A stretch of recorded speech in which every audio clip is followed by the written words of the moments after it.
ఒక్కసారి కొమ్మూరి గోల్డ్ కి కాల్ చేయండి. తాకట్లో ఉన్న మీ బంగారాన్ని విడిపించి మార్కెట్ ప్రైస్ కి వాళ్ళు కొనుక్కుని మిగతా డబ్బులు మీకు ఇచ్చేస్తారు. హాయ్, వెల్కమ్ టు మన టీవీ మన కోసం. టీడీపీ తిరుపతి ఇన్ఛార్జిని మార్చడం సంస్థాగత మార్పా లేక భవిష్యత్ రాజకీయ కోణమా? సీనియర్ లీడర్ని పక్కకు పెట్టి యువ నాయకత్వానికి పగ్గాలు ఇప్పించడం వెనక భారీ వ్యూహం ఉందా? అది ఎంతవరకు సక్సెస్ అయ్యే అవకాశం ఉంది? స్థానిక పరిస్థితులు ఏంటి? Temple city Tirupati Telugu Desam party కంచుకోట. పార్టీ పెద్దలకు అత్యంత సెంటిమెంట్ ఉన్న నియోజకవర్గం ఇది.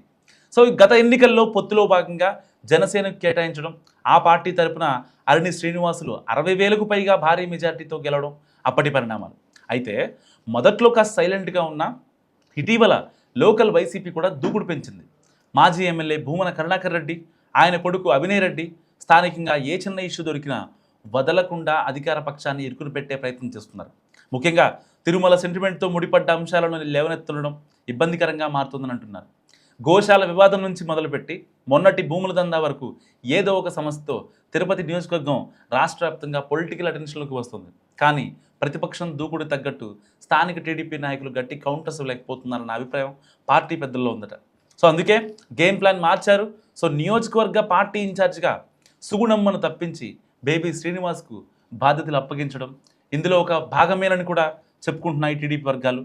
పార్టీ సంస్థాగత మార్పులో భాగంగానే కొత్త ఇన్ఛార్జిని నియమించామని అధిష్టానం చెప్తున్నా అసలు కారణం మాత్రం విపక్షానికి చెక్ పెట్టడమేనన్నది లోకల్ టాక్. అయితే ఇదే సమయంలో ఇన్నాళ్ళు తిరుపతి టీడీపీ బాధ్యత చూసిన సుగుణమ్మను పక్కన పెట్టడం కూడా చిన్న విషయం కాదంటున్నారు తమ్ముళ్ళు. సో స్థానిక రాజకీయాల్లో ఆమె కుటుంబానికి సుదీర్ఘ చరిత్ర ఉంది. సుగుణమ్మతో పాటు భర్త వెంకటరమణ గతంలో ఎమ్మెల్యేగా పనిచేశారు. సో ఇదే సమయంలో విస్తృత పరిచయాలు ఉన్నప్పటికీ అధికారంలో ఉన్నప్పుడు కూడా బలమైన క్యాడర్ను ఏర్పాటు చేసుకోలేకపోయారనే విమర్శలు ఉన్నాయి. సో అధిష్టానం నుంచి పలువార్లు హెచ్చరికలు వచ్చినా అప్రమత్తం కావకుండా ఆమె నిర్లక్ష్యం వహించారని, దాని ఫలితమే ఈ మార్పు అని చాలా వర్గాలు అంటే పార్టీ వర్గాలు చెప్పుకుంటున్న పరిస్థితి. సో ఇలాంటి నేపథ్యంలో క్షేత్రస్థాయిలో పార్టీని ఆశించిన స్థాయిలో యాక్టివ్ చేయలేకపోయారనే అభిప్రాయం బలపడటంతో సుదీర్ఘ రాజకీయ అనుభవం ఉన్నా సరే సుగుణమ్మ కుటుంబం చేజేతుల ఇన్ఛార్జ్ పదవిని పోగొట్టుకుందనే అభిప్రాయం బలంగా ఉంది. అందుకే సంస్థాగత బలం, ఆర్థిక సామర్థ్యం, వయసు ఉన్న బేబీ శ్రీనివాస్కు బాధ్యతలు అప్పగించారన్నది టీడీపీ ఇన్నర్ సర్కిల్స్లో వినిపిస్తున్న మాట.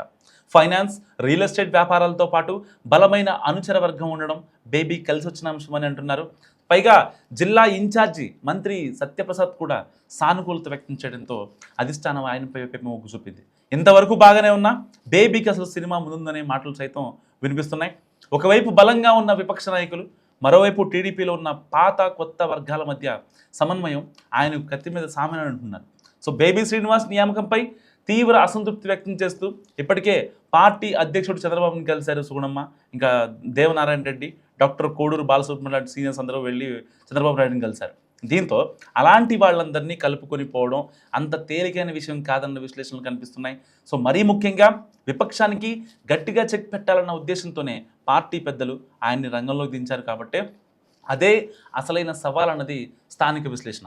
సో ఇదే సమయంలో ఇన్ఛార్జ్ మారగానే వైసీపీ కౌంటర్ అటాక్ మొదలుపెట్టేసింది.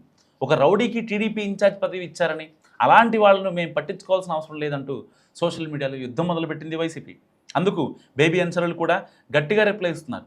మా నాయకుడు ఇలా వచ్చాడో లేదో అప్పుడే వాళ్ళు పోస్టులు పెడుతున్నారంటే భయం ఉన్నట్టే కదా అంటూ లాజిక్ లాగుతున్నారు.